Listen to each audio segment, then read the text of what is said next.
perca. E não esqueça que a vida, ela é feita desses momentos gostosos. É um bolinho que você faz, é uma vizinha que você chama. E se a gente vai largando essas coisas, às vezes a gente fica com preguiça e vai largando, e vai largando, e vai se isolando, e vai se isolando.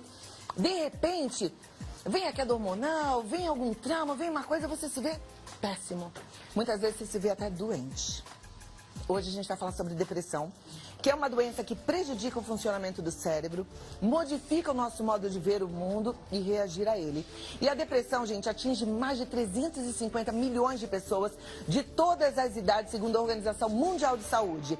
A estimativa no Brasil é de que 5,8% da população seja afetada pela doença. E aí veio a questão, será que a gente sabe identificar os sintomas? Será que você sabe? Será que você sabe diferenciar quando você está triste e quando você está com depressão? Para a gente entender melhor esse assunto, eu recebo ele, que é neurologista, especializado em neurologia clínica, membro da Academia Brasileira de Neurologia e autor dos livros Antes que eu me esqueça, O Cérebro Ansioso, e que está lançando o seu novo livro, Depressão Não é Fraqueza. Dr. Leandro Teles. Seja muito bem-vindo. Obrigado. Saudade. Uma alegria te receber, viu? Também estava com saudade. Senta aqui pertinho de mim. Que livro lindo, hein? Esse ficou bem bonito, né? Lindo e importante, né? Eu fico sempre muito preocupada com a turma que tá carregando, arrastando uma depressão há muito tempo e não tá cuidando. Tem gente que acha que é frescura, tem gente que tem preconceito com quem tem depressão, não é verdade? Esse é um tema importante, cheio de tabu, cheio de mito. Muita gente sofre calada, muita gente tem vergonha. E esse livro tem essa missão grandiosa de levar conhecimento. Já começa com essa porrada no título, né? Depressão não é fraqueza. Muitas vezes é até fortaleza por tempo demasiado, né? Não é mimimi, não é frescura, não é falta de Deus, não é falta de fé. Depressão é uma doença cerebral, uma insuficiência emocional muito frequente, avassaladora, mas com tratamento. Por isso que a missão desse livro é importante, que é levar as pessoas ao tratamento para restabelecer a qualidade de vida. Foi muito bom você até tocar nesse ponto fé. As pessoas às vezes julgam, né? Alguns padres com depressão, falam, poxa, o padre está com depressão. É uma doença e não é uma escolha também, não é verdade? Não tem nada de voluntário na depressão, ninguém escolhe estar com depressão. É uma doença tal qual outra, como o diabetes, a hipertensão. É que a gente julga. Por a gente ter vivido já tristeza, a gente julga com a nossa régua e quer, às vezes, criticar ou interpretar o sentimento do outro. Mas é uma doença real, avassaladora. Segundo a OMS, uma das doenças mais incapacitantes do mundo. Em 2020, vai ser a doença que mais incapacita, que mais rouba dia produtivo, no trabalho, social, escolar. Então é uma doença com D maiúsculo. Inclusive leva à morte. 1 milhão de mortes por ano por suicídio, e a depressão é o principal fator de risco, mas também é causa de uma vida sem vida, uma vida arrastada. Então é muito importante falar com transparência, sinceridade e muito respeito. Depressão só dá em adulto? Não. A depressão ela acontece principalmente em adultos, então existe um fator de risco que é a idade, dos 15 aos 30 anos, mas ela pode acontecer em qualquer idade. Criança pode ter depressão a partir dos 4, 5 anos, o pico vai aumentando na pré-adolescência, adolescência, principalmente para quem tem histórico familiar. A gente acredita que 3 a 5% das crianças tenham depressão em alguma fase. Na adolescência os níveis aumentam, mas existe depressão na terceira idade, mesmo para quem nunca teve depressão antes. Então, para ter depressão, basta ter cérebro. Se você é um ser pensante, um homo sapiens, se você está nesse mundo maluco que a gente vive, você está em risco de depressão. Ela acontece 2 vezes mais frequente em mulheres do que em homens e os níveis são alarmantes. No Brasil são mais de 12 milhões de acometidos. No mundo, você falou um número acima de 300 milhões. Então, realmente é uma doença de saúde pública. Então, não é uma doença rara, eventual. Então, precisa falar e mesmo quem não acredita em depressão, pode sofrer com ela. Então, o respeito é muito importante. Vamos falar então um pouquinho dos sintomas, porque eu acho que aí, assim, são os primeiros sinais. Opa, pode ter alguma coisa. Quais são eles? A depressão é uma doença do cérebro, então é uma insuficiência emocional que acontece no cérebro humano, e ela dificulta 3 grandes áreas, que é a parte psicológica, a psique, a parte intelectual e a parte física. Os sintomas psicológicos mais comuns são perda de prazer em coisas que antigamente davam prazer. Antes eu adorava fazer isso, aquilo, agora eu não tenho mais vontade, eu não tenho mais recursos recompensa. Eu não consigo extrair prazer em coisas que antigamente me davam prazer.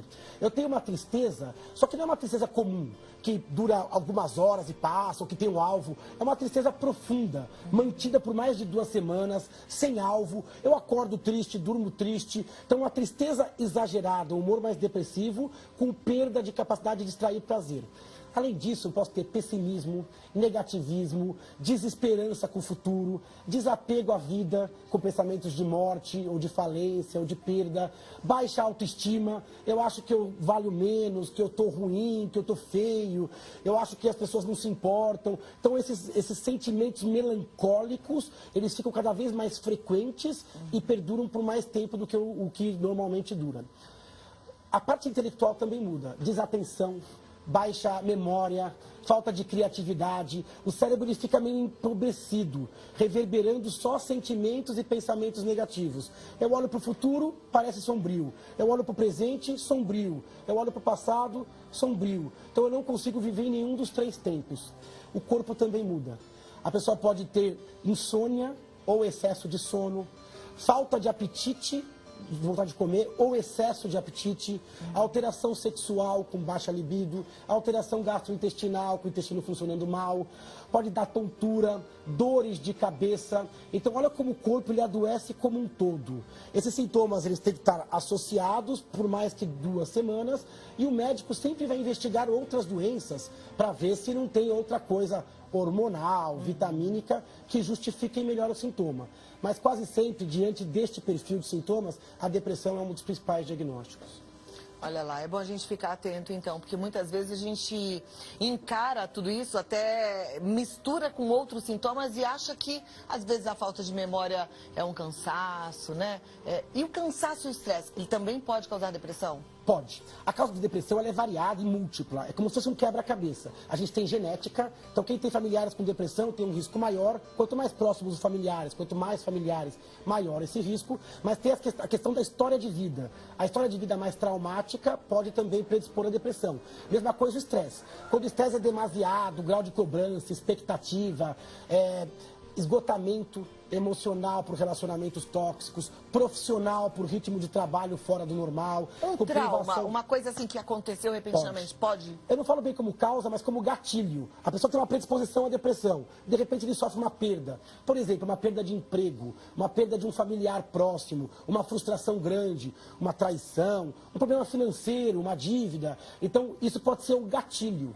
A gente fala, inclusive no livro, sobre a teoria dos 3 P's. A gente tem uma predisposição que a gente carrega. Pela idade, pelo sexo, pela genética, e tudo bem.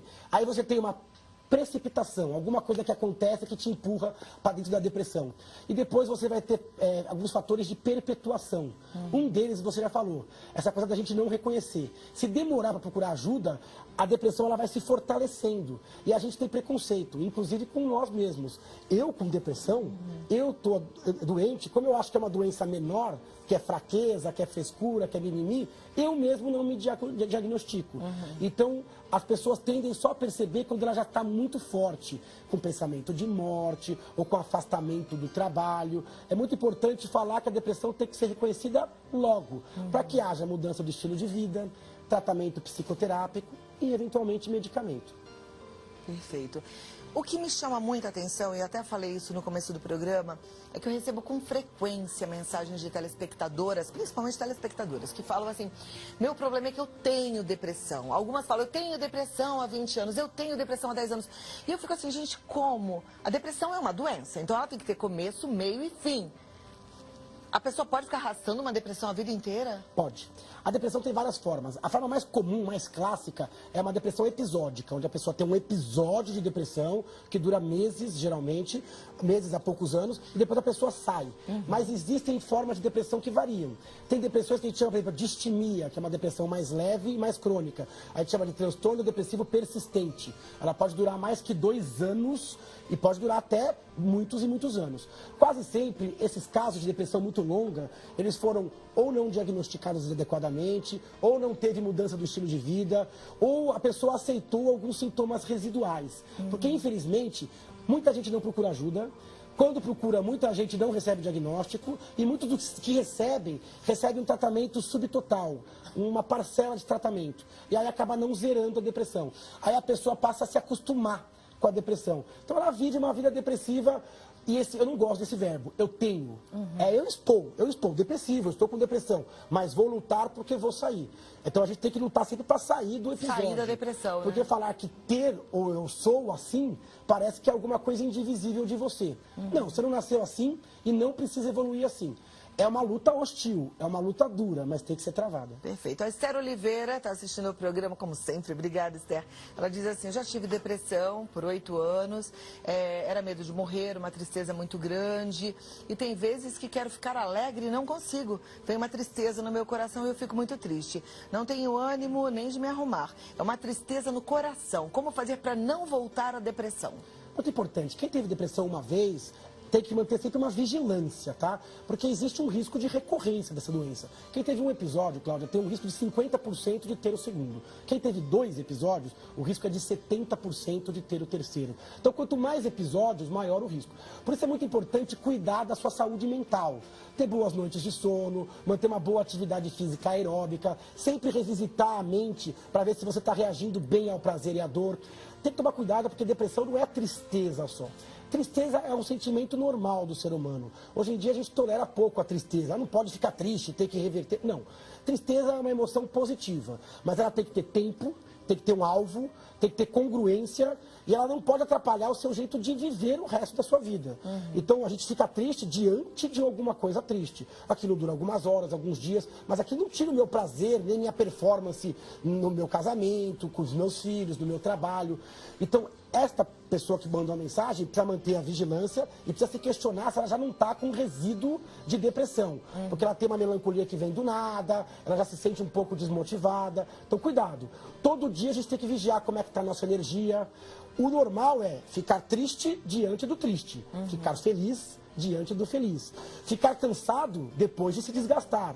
Mas amanhecer e dormir cansado, irritação contínua e sem alvo, tristeza absolutamente avassaladora, pensamentos de morte, isso não é normal. O nosso cérebro, ele é treinado, ele se desenvolveu para gostar de viver. Ele se apega à vida e a si. Mesmo a pior das vidas, você vê que a pessoa se apega à vida, ela quer viver. Então, quando isso falha, quando acontece essa insuficiência emocional, e isso é biológico, é bioquímico. Você tem serotonina funcionando mal no cérebro, adrenalina funcionando mal, por isso da fadiga, da indisposição. Você tem a dopamina, que é outra substância que te dá aquela recompensa quando você faz algo bom, aquilo funciona mal. Então ela tem que se questionar se já não está num quadro depressivo mais leve e entre os episódios manter a vigilância e o cuidado. Então tem que ficar aí de olho vivo, hein? Próxima pergunta. Boa tarde, sofro de depressão, pois na infância sofria bullying por causa da obesidade e eu sofro até hoje com isso. Por favor, me ajude. Isso é uma questão também importante. A história de vida, quer dizer, sabe que alguma coisa que eu passei na infância pode determinar uma depressão na vida adulta? Pode. Assédio moral, assédio sexual, famílias hipercontroladoras ou hiperpermissivas. Então, traumas do passado podem aumentar o seu risco no futuro. Ainda mais quando o trauma é crônico e não superado como o dela. Ainda sofro com esta questão. Ela vai ter que fazer um trabalho de psicoterapia para ela se aceitar e poder filtrar, porque o mundo, infelizmente, está evoluindo com muita crítica, com muito julgamento. Ainda mais agora, com rede social, com expectativa elevada, onde todo mundo aponta o defeito de todo mundo, onde todo mundo tem que ser bom em tudo. Então, esse mundo é insustentável para qualquer pessoa, mais ainda para quem tem tendência à autoestima mais baixa, porque as pessoas começam a apontar coisas que não estão certas e você acaba vivendo sob esse prisma. Essa pessoa não é só uma pessoa com peso acima, ela tem outras milhares de características e ela não pode ser definida por uma característica ou outra característica. Então é muito importante que a gente evolua com um mundo mais acolhedor, com mais empatia. Né? Você falou uma coisa que até já comentei hoje, né? A gente vive aí com todo mundo pregando tolerância, a gente não pode brincar com uma coisa, não pode brincar com a outra, tudo é errado, mas ao mesmo tempo a pressão é muito grande. E as pessoas mostram, principalmente nas redes sociais, uma perfeição e eu estou sempre alegre, que foi, como você disse, a tristeza parece que é um sentimento pecaminoso, não pode ficar triste hora nenhuma. Aí você acha que tá triste, tá com depressão, mas você tá triste porque alguém faleceu, porque você viu que alguém se machucou. A gente fica triste, normal. Gente é gente, né? Então a gente tem que tomar realmente muito cuidado. Eu tenho mais um monte de perguntas. 2 minutos e eu volto aqui, tá bom? Com certeza. Então você que mandou a sua pergunta, vamos lá. Ainda tem tempo de você ouvir uma boa resposta. Doutor Leandro Teles sempre nos ajuda e bastante. Aí eu vou fazer a pergunta pro doutor. Por favor, muito obrigada. Se a pessoa com dores está mais propensa a ter depressão, Sim. tá, doutor Leandro? Sem dúvida. Pessoas com depressão podem ter mais dor crônica e pessoas com dor crônica podem ter mais depressão. Então é uma via de 2 fluxos. Pessoas que sofrem por fibromialgia, artrose, dores lombares crônicas, dor de cabeça crônica, podem ter mais fenômenos de depressão. Podem ter alteração de sono, podem ter mais irritabilidade. Então é muito importante você, sempre quando vai avaliar alguém com depressão, avaliar também o padrão álgico de dor e de doenças que causam dor. Por exemplo, doenças reumatológicas, doenças oncológicas causam bastante dor. Então é muito importante tratar o paciente como um todo, porque existem vários determinantes para a depressão. Quando a gente está doentinho, a gente já fica mais deprimidinho, né? Já fica mais amuado, né? mais sensível. Olha, próxima pergunta. Olá, Cláudia, tudo bem? Perdi meu filho em um acidente em 2016. Desde então, estou tratando a depressão, mas está cada vez mais difícil. Será que vai passar? Me ajuda. Ela é a Cida de São Manuel. Um beijo, Cida. Obrigada pela confiança. Precisa passar, porque ela precisa seguir adiante a vida dela. Imagino que tenha uma outra rede que precisa dela bem. E principalmente ela, que vai ter que acompanhar-se de si até o fim da sua jornada. Sabe que essa perda, o luto, a perda de um ente querido, talvez seja uma das dores mais atrozes. Essa coisa da saudade, de não ver, ainda mais quando existe essa inversão biológica do filho, que às vezes parte antes dos pais. Então essa é uma dor que geralmente perdura de 6 meses a 1, 2 anos. Ninguém vai resolver esse luto, essa saudade, esse vazio, mas ela precisa voltar a funcionar normal e seguir adiante. Com tristeza pontual, mas com capacidade de sentir e gerar prazer em outros aspectos que não se relacionam a isso. Então ninguém nunca vai tratar com um comprimido, nem com terapia, a dor de uma perda de um filho. A dor da saudade. Mas precisa seguir adiante. Se o corpo está adoecido, o tratamento tem que ser sempre otimizado e ela tem que ter esperança. Eu tenho pacientes que às vezes depois de 5, 10 anos processam o evento e conseguem viver alguma felicidade e de uma forma de tocar o barco como imagino que o filho dela gostaria que fosse. Sim, sabe, Cida, eu me lembrei da dona Mara Silvia Carvalho de Menezes, que é fundadora do Amor Exigente. Ela também perdeu um filho num acidente, foi muito traumático, e ela fala assim, ou eu me acabava, me afundava na depressão, ou eu fazia alguma coisa pelos filhos que estão por aí. E ela resolveu adotar todos os filhos dependentes químicos, criando o Amor Exigente, tem feito diferença na vida de muita gente, ajuda milhares de famílias pelo Brasil e até alguns lugares do mundo. Eu penso que quando você entende que você tem um propósito, né? Teve um lindo que foi de ser mãe, mas tem outros, você encontra aí uma luz para caminhar. Deus te fez com propósito, enxergue isso, bola pra frente, pensa aí no que é que você pode fazer diferença na vida de alguém, tá bom? Beijo, obrigada por dividir com a gente a sua história. Próxima pergunta, boa tarde, Cláudia, adoro o seu programa. Eu tenho toque há 15 anos e agora associado com depressão. Eu tive minha filha há 7 meses, tive depressão pós-parto, agora estou afastada do meu trabalho. Sinto muito preconceito por parte da empresa e pessoas próximas. Sinto angústia e culpa. Não gostaria de estar afastada. Como lidar com isso? Ela é de Joinville, Santa Catarina. Um relato super importante. A gente sabe que a mulher tem um risco maior pelas suas oscilações hormonais. Existe um momento na vida da mulher, que é o pós-parto, onde o risco de depressão é um pouco ainda maior. Por privação de sono, por mudanças hormonais. Não sei se ela está amamentando, tem 7 meses que ela deu à luz. 7 então, meses, o risco de depressão ele é elevado. E a depressão pós-parto não é só assim, um mês pós-parto. Ela pode aparecer meses nesse puerpério e com certeza existe preconceito. Porque as pessoas de fora que nunca tiveram depressão falam, mas é uma doença que não aparece em exames? Então é uma doença inventada? Ah, mas você está triste? Eu também já fiquei triste. Então as pessoas têm muito preconceito. Eu acho que grande parte da vontade de produzir uma obra como Depressão Não é Fraqueza é para alertar, ajudar quem tem e quem não tem, para também olhar com olhos de aproximação. Sabe que o TOC é uma doença comum, o TOC é um transtorno de ansiedade, onde você tem pensamentos obsessivos e fenômenos compulsivos frequente, e é um fator de risco para ter depressão. Então ela já tinha um fator de risco que era o TOC, juntou o pós-parto, muito importante ela buscar ajuda o quanto antes, para que esse afastamento seja o mais breve possível, mas tem que respeitar o afastamento, porque a pessoa ir trabalhar sem condições de trabalhar, isso é a maior desumanidade, porque você que não tem nenhuma formação no negócio acha que ela está com bobeira. Então, muito cuidado com preconceito. Eu já vi muita gente me procurar no consultório e falar assim, eu tô com aquilo lá que eu achei que não existia. Eu tô com aquilo lá que eu sempre achei que era frescura. Eu tô sentindo agora. E a frustração de não ter visto antes. Eu tava daltônico para uma coisa que hoje eu sou. Ter sido talvez preconceituoso, né? E no caso dessa telespectadora, eu fico pensando, as pessoas têm um preconceito ainda maior, porque falam assim, poxa, mas você teve uma bebê, olha que coisa mais linda. E como assim tá desanimada, né? E não é uma escolha sua. Então é isso que você tem que pôr na cabeça também, né? Exatamente. Muita gente fala, você é jovem, mas você é bonito. A gente se culpa porque a gente também fica assim, como que eu não tô feliz, né? Por isso que é uma doença. A depressão não é a falta de felicidade, é a falta de capacidade de extrair felicidade. O cérebro está biologicamente adoecido. Não adianta você querer convencer e tratar a depressão com shopping, com dinheiro, ou falando quão feliz é a vida da pessoa. Isso só vai exacerbar, né, a depressão, porque mostra o quão disparo e incongruente está esse pensamento. A Daiane, ela é de Matão, aqui no interior de São Paulo. Ela fala, dia 22 de maio eu perdi minha avó, que foi quem me criou como filha. Eu só choro, sinto vontade de tirar a minha vida e vontade de ficar sozinha. Daiane? O luto, ele é uma resposta geralmente bem traumática e bem de tristeza. Mas o luto normal, ele não te dá pensamento, por exemplo, de exterminar a própria vida. Então tem limite o luto, de tempo e de profundidade. Se a pessoa está comendo mal, se cuidando mal, se há um impacto evidente na qualidade de vida, é melhor buscar ajuda. Psicólogo, médico, porque pode precisar de auxílio. Cuidado, que às vezes a perda é só aquele empurrãozinho final de uma vida com hábitos inadequados, ou com uma genética, ou com um padrão hormonal que leve à depressão. Não tem depressão igual a outra. Cada um é de um jeito. Quem conhece um paciente com depressão, conhece um. E apenas um paciente. Cada um vai ter o seu mosaico, a sua história, e todos demandarão tratamento.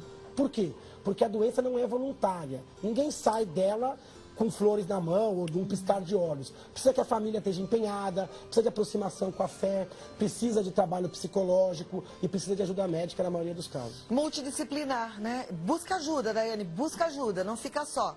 Próxima pergunta, gostaria de saber se a baixa autoestima pode ser um sinal de depressão. Isabela de Itajobi, beijo pra você. Pode. E esse é um problema. Tem pessoas que de repente se sentem o pior.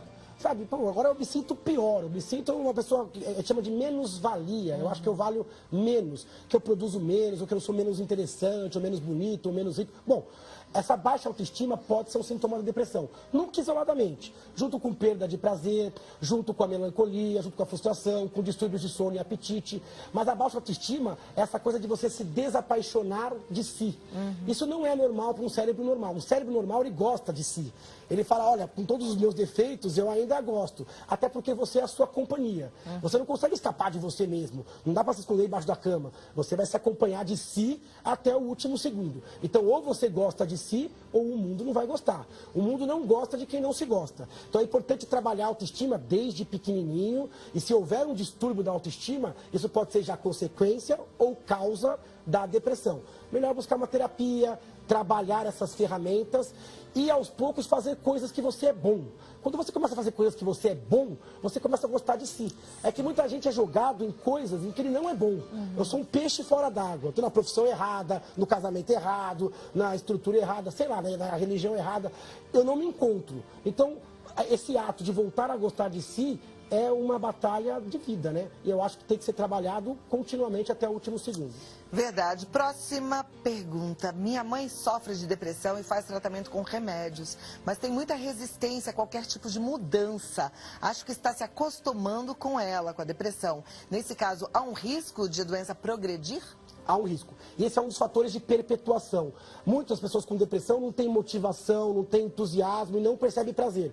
Quem está de fora fala, você precisa mudar, você precisa fazer exercício, precisa acordar cedo, precisa... Só que a pessoa, por isso que a depressão é tão cruel, ela escraviza a pessoa. Ela faz da esquiva, ela faz da zona de conforto o seu lugar de dormir, o seu lugar de segurança. Então é muito comum as pessoas com depressão parecerem que não querem melhorar. E isso gera mais e mais preconceito. Isso, na verdade, é mais um sintoma da depressão. A pessoa tem dificuldade de mudança, tem dificuldade de alteração de ritmo de vida, tem dificuldade de mudança de forma de pensar. Isso faz parte da doença. Então é isso a doença, que você ela falou, aprisiona. Ela precisa da ajuda da família, então. Tem que vir de fora. Quem está vindo de fora fala, olha, tem alguma coisa errada. Vamos procurar um bom terapeuta ou trocar a psicoterapia. Vamos ajeitar a dose do remédio ou trocar o remédio. Eu vou com você começar a atividade física. Vamos pegar um pouquinho de sol hoje. Então, é muito importante que haja um acolhimento. Porque a depressão, ela vai nublando, nublando, nublando. A ponto da pessoa, às vezes, se desapegar da vida. Falar, não, para mim não importa mais. Então, olha como esse cérebro adoeceu. Então, é muito importante, nesta hora, que haja uma rede. Eu sempre falo que a família e os amigos são a rede de proteção quando o trapézio arrebenta.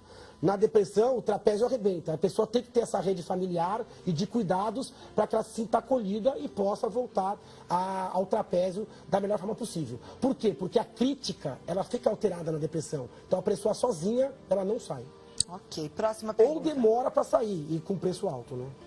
Não quero me identificar. Boa tarde. Gostaria de saber se beber muito e ficar isolada de tudo é depressão e como posso me livrar disso. Isso pode ser um sintoma de depressão. Sabe que estar melancólico, depressivo ou muito ansioso pode levar as pessoas ao abuso de substâncias, calmantes, estimulantes. É muito comum a pessoa estar depressiva e começa a se entupir de café para tocar o dia, ou começa a tomar remédio para dormir porque não consegue pegar no sono, ou que apele para o álcool, que funciona como um anestésico emocional. Ela vai se esquivando. Então, pensamentos de melancolia, baixa disposição, baixo rendimento mental e psicológico e abuso de substâncias podem ser sintomas de depressão. Podem ser a causa também. Às vezes a pessoa começa no álcool e recentemente começou a campanha em São Paulo sobre essa questão. Quanto antes, pior. Para você não dar acesso ao álcool para pessoas abaixo de 18 anos. Falei isso ainda porque o alcoolismo, ele é mais intenso e mais grave quanto mais novo o contato com o álcool, que é muito comum na nossa cultura. O álcool excessivo pode levar à depressão, como a depressão pode levar ao consumo excessivo de álcool. Próxima pergunta. Boa tarde. A pessoa que tem depressão necessita de acompanhamento com psicólogo, além do tratamento que já tem com psiquiatra? Como ajudar uma pessoa que está se recuperando da depressão para que ela se recupere mais rápido e se cure? Primeira coisa, o tratamento ele tem que ser personalizado, cada um é de um jeito. Não existe tratamento padrão, uma receitinha de bolo. Hoje existem vários medicamentos e várias abordagens. O tratamento ele tem que ser personalizado e abrangente. Não dá para lutar com a depressão numa frente só. Então, psicólogo, fundamental. Mudança do estilo de vida, fundamental. Revisão de sono, revisão de aspectos com o trabalho, revisão de uma série de questões da sua vida, incluindo a espiritualidade. Medicamento também tem que ser ajudado. Então, assim, é um tratamento que tem que ser abrangente e direcionado. Você de fora, como você ajuda? Primeiro, empatia. Tentar olhar o mundo no olhar do outro. Não se colocar no lugar do outro com o seu olhar. Tentar estudar o assunto, tentar aprender e estar perto. Não julgando, apontando, mas sim colaborando para que a pessoa saia. Qualquer tratamento para depressão, ele vai demandar meses, às vezes até alguns anos de luta. Então esteja preparado para uma maratona, com altos e baixos, com oscilações. É muito importante que essa rede esteja harmônica e compenetrada para que a pessoa saia e não volte. Perfeito. E leia o livro. Depressão não é fraqueza. Olha lá, lançamento do Dr. Leandro Teles. Você vai encontrar nas principais livrarias, mas se tiver qualquer dúvida, www.leandroteles.com.br, no Face Neurologista Leandro Teles ou no Instagram Neuro Leandro Teles, tá certo? Tudo perfeito. O Instagram é a rede que eu mais uso, então Neuro Leandro Teles. Esse livro foi lançado recentemente na Livraria Cultura e a gente vai ter um novo lançamento dele, um relançamento, que vai ser agora no dia 20/7. Então, 20 de julho, lá em Guarulhos, no Shopping Maia, na Livraria da Vila, um relançamento com uma palestra gratuita sobre depressão e uma sessão de autógrafos dessa nova obra. Ah lá, então vai lá para dar um abraço no doutor Leandro. Muito obrigada, colaboração maravilhosa com a nossa sociedade. Tudo de bom para você e até a próxima. Bom, né? A gente ouvir esse assunto assim com quem realmente entende e estuda é um privilégio. Então coloque em prática o que foi dito, tá? Cuide de você, busque ajuda, não fique só.